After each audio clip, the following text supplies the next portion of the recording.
But this brother, Gervonta Davis, Tank Davis, the time has come for the world to recognize this is one of the top 5 fighters on the planet. Who do you want to see him fight next? Shakur Stevenson, the fabulous boxer. The punch, I don't think he could take a punch from Gervonta Davis. I don't see it. Gervonta Davis might be the best in the world. He can punch. He's a knockout artist. He can box. He's not given enough credit for it, okay? He closes. He finishes. Once he smells blood, he's like a shark in blood-infested waters, Molly. He will finish you, okay? And by the way, he is an elite boxer. Stephen A. Smith didn't hold back, openly criticizing Shakur Stevenson for not signing a deal to face Gervonta Davis. He mocked the hesitation around the fight and strongly claimed that Stevenson simply doesn't have the tools to beat Tank. In his view, Davis is the more dangerous and explosive fighter, and he deserves far more respect in discussions about this potential super fight. For legitimate fight purposes, Gervonta Davis, to me, is the #1 attraction in boxing. He's the #1 attraction in boxing. He will finish you. He will close. And this brother comes, and he's one of those guys. They call him the mini Mike, as a Mike Tyson. He's willing to take a punch to give it now. And I haven't seen him hurt. He got bruised. He might have bruises, but I ain't seen nobody wobble him. I ain't seen anybody hurt. Gervonta Davis has repeatedly taken aim at Shakur Stevenson, describing him as a highly defensive fighter who lacks real punching power. He argued that Stevenson doesn't carry enough knockout threat and said his style fails to deliver the kind of excitement fans expect from elite boxing. In Davis's view, that approach is not only ineffective against pressure fighters, but also not the kind of performance that truly draws major audience interest. 135 contemporaries have a lot to say these days. Shakur Stevenson, well, of course he's now 135 after all that stuff, and then Devin Haney. Right, so why people even talk like he the best at, he didn't even fight at 135 yet. Right.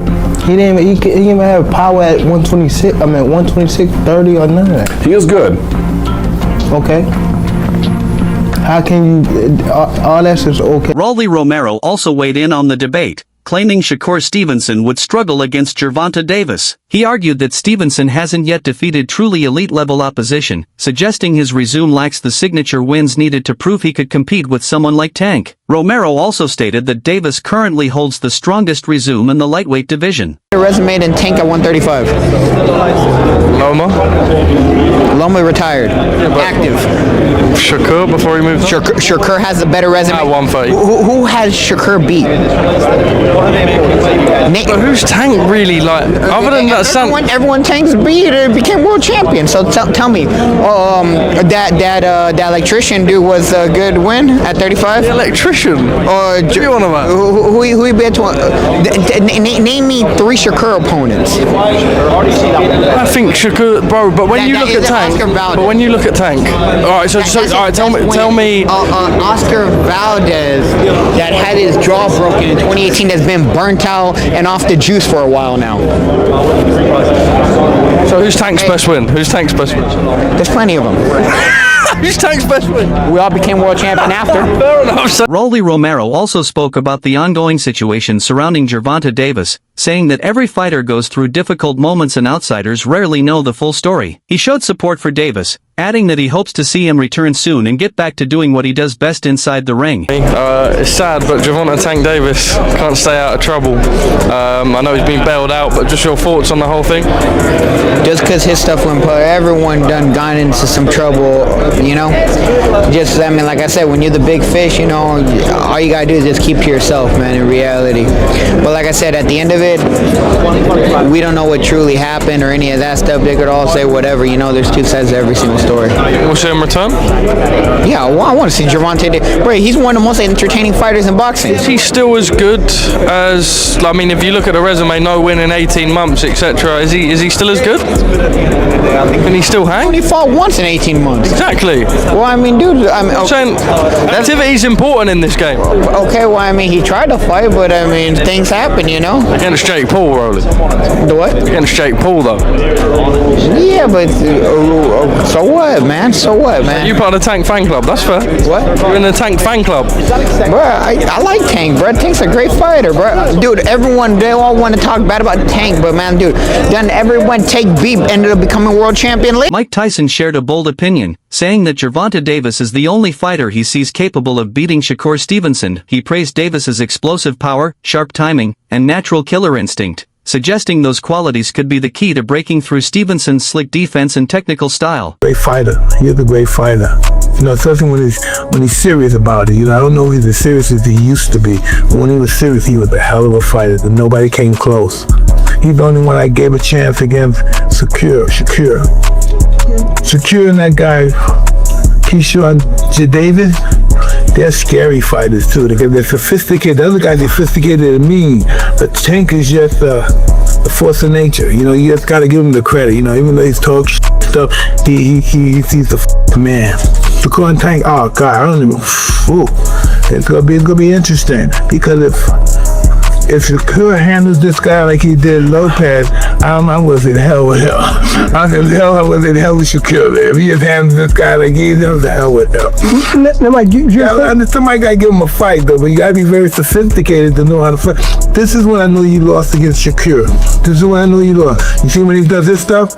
Once you start doing this stuff and looking at him, oh, it's over. Mike Tyson believes a fight between Shakur Stevenson and Gervonta Davis would be highly entertaining. He explained that Stevenson doesn't necessarily need knockout power to win, as he could outbox Tank through superior skill, movement, and point scoring. Tyson also added that Davis is exactly the kind of opponent who would force Stevenson to raise his level and deliver the best performance of his career. Who win out of Shakur and Gervonta? Yeah. Gervonta Davis? Yeah. Wow, that's a good fight.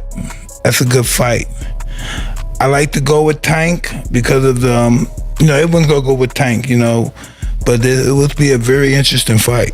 How could, for us that are not boxing analysts, how could Shakur beat him if he can't hurt him? That would be my question. Listen, you don't have to hurt him, you just have to outscore him. Shakur takes a good shot though, He's a specialist. That's why some fights that he doesn't look good in, because he's so superior. And it's boring watching sometimes. But he's a specialist. He knows what he's doing. He's hard to beat. So when the speed picks up and the aggression starts, to bring out the best in Shakur, you gotta pressure him like Tank. Tank will bring out the best of him, and we'll see a great fight. Tank is just a monster right now. Stephen A. Smith said he wants Gervonta Davis to move up to 140 pounds and take on bigger challenges. He mentioned names like Ryan Garcia, Teofimo Lopez, and Shakur Stevenson, stressing that Tank has the talent to dominate the 140-pound division. In his view, Davis should be chasing legacy-defining fights against elite competition to fully cement his place in boxing history. The mindset that Tank is so much stronger than people realize, so much more powerful of a puncher than people realize. I want to see him up at the 140-pound limit. Don't make a Ryan Garcia come down to 135. Don't have the hydration clause in there. Yeah. Don't avoid, and he's not avoiding anybody. But I'd also like to see him against a Teofimo Lopez. Eddie Hearn believes Shakur Stevenson is one of the most underrated fighters in boxing today. He says fans often overlook Stevenson's brilliance because his wins come through skill, defense, and elite ring IQ rather than highlight reel knockouts. Hearn added that Shakur's control, timing, and technical precision make him extremely difficult to beat at the highest level of the sport. Shakur is massively underrated in terms of his achievements and his ability. Everyone in boxing knows how good Shakur is. He is pound for pound top 5 in terms of quality. But look at the achievements of the young man. At 28 years of age, he's already a 3-division world champion.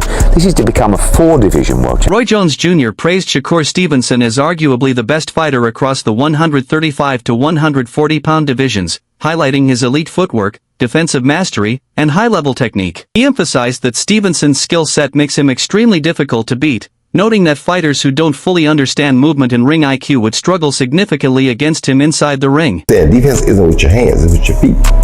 And he has the best foot defense of the game. So if he uses it for defense, when it's strictly defense, yes. But when you want to make it offensive, you can't do the same. You got to cut it in half. And that's the only thing he had a problem with. Once he learned that, or figures that out, he gonna be a killer.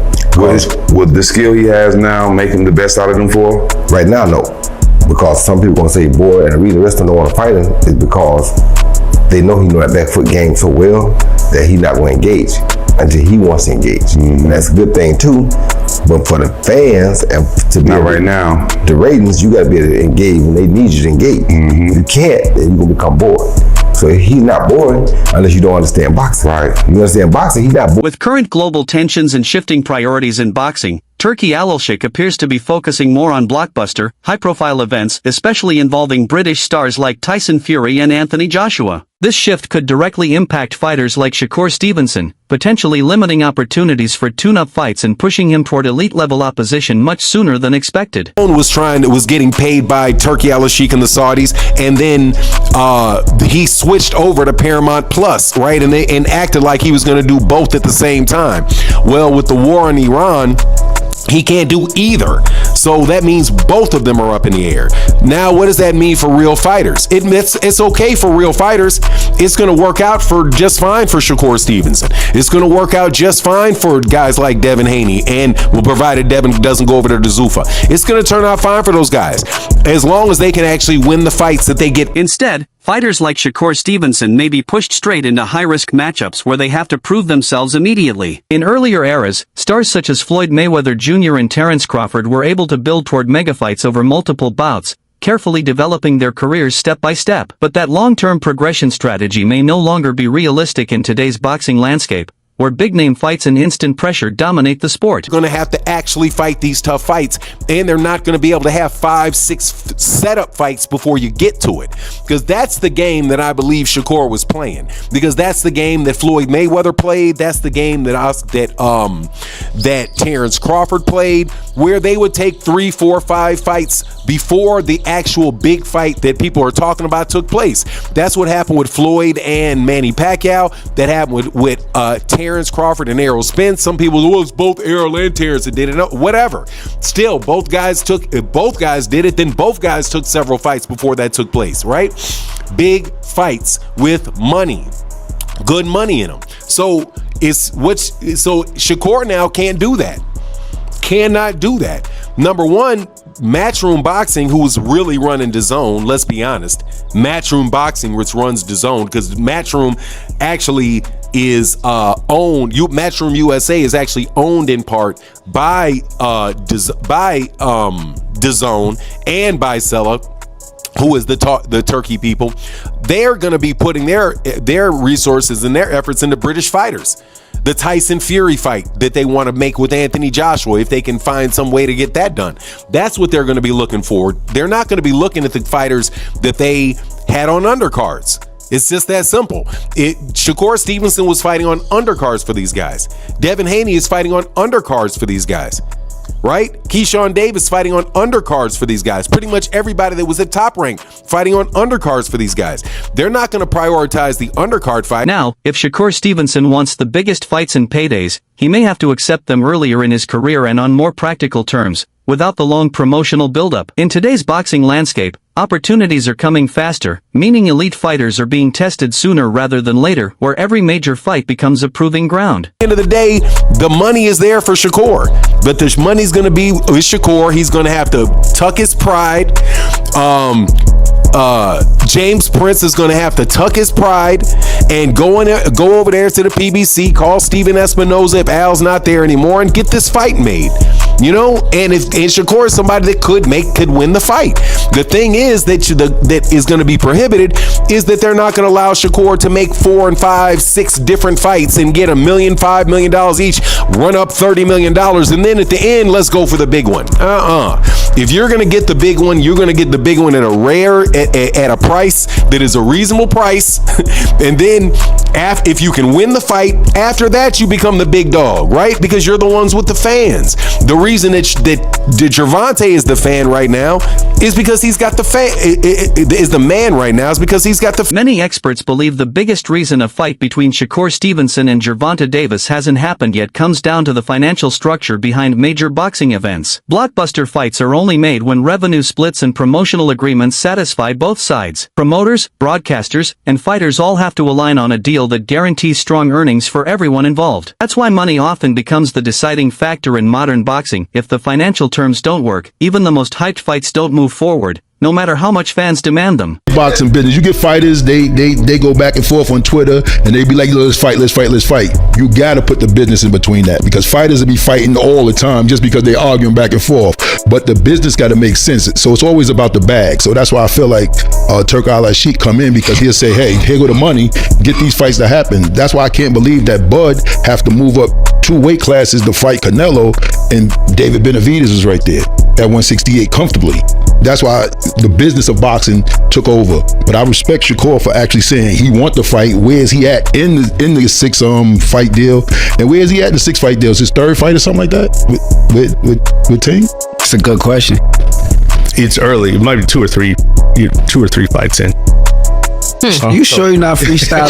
Shakur Stevenson says he is fully confident he would win a potential fight and believes it would be a true best versus best matchup against Gervonta Davis. He explained that when elite fighters meet, the real goal is to prove superiority in skill, timing, and ring IQ, not just power. Stevenson added that he welcomes the challenge, seeing it as a defining moment in his career where top-level talent must be tested against top-level opposition. He also said both fighters being at the peak of the sport is exactly what makes the matchup so exciting for fans, and he is ready to prove why he belongs among boxing's very best. At the end of the day, you and Tank is a fight that should happen. It absolutely should happen. And I believe it will. I mean, you guys are both in charge of your career. I think it's a good style matchup. Like you said, the networks are out of the way. The promoters are out of the way. He's flexible, you're flexible. I don't see why it wouldn't happen. It's the best versus the best. Absolutely right. Let's make the best fight in boxing happen. And when you guys meet, how does that fight play out? Man, I ain't gonna give you no game plan. You think I'm gonna jump on the phone with Tank right after? No, I would tell you this. I'm gonna come out victorious. Okay. Yeah. That's what I stand by. Okay. That's what you gotta say. You're supposed to say that. No, right? It ain't what I'm supposed to say. It's what I know. Sean Porter believes that even though Gervonta Davis carries devastating knockout power, he cannot simply overpower Shakur Stevenson to secure a win. He compared the matchup to a classic clash of styles, explaining that elite skill, defense, and ring control can neutralize raw punching force. Porter highlighted Stevenson's movement, timing, and boxing IQ as key tools that make him extremely difficult to hit cleanly, forcing opponents to think rather than brawl. In his view, Davis's explosiveness is always dangerous, but Stevenson's technical mastery could allow him to control the pace, win rounds, and frustrate power punchers over 12 rounds. He concluded that in fights like this, discipline and strategy often matter more than single-shot knockout ability, giving Stevenson a real chance against even the most dangerous punchers in boxing. He come across Shakur Stevenson, I'm gonna say it here on the front page, and Tank, I love you, brother, and still would love to talk to you. But when you get in there with Shakur, it's gonna remind me of Deontay Wilder fighting Tyson Fury. Ooh. Yeah. Because what you gonna do when you come across a motherfucker you can't knock out? Yeah. Only thing you gonna do is just get more frustrated. That's a terrible analogy. I'm just saying. Only reason why I'm saying this is a terrible analogy is because Tank Davis. Remember, you've heard Coach Cal say this all the time. He says it's the same thing, and I know exactly what he means. We just waiting on somebody to pull it out of him. You ever hear him say that? Yeah, yeah. We got so much. It's just we ain't been able to show it because ain't nobody been able to pull it out of him. We looking forward to the big fights. We looking forward to the big matchups because those are the kind of people that's gonna pull it out of him. So with a fight with Shakur, you're gonna see this boxing style that you don't usually get from Tank. Who wins this mega fight, Gervonta Davis or Shakur Stevenson? Drop your pick in the comments, like and subscribe for more boxing breakdowns.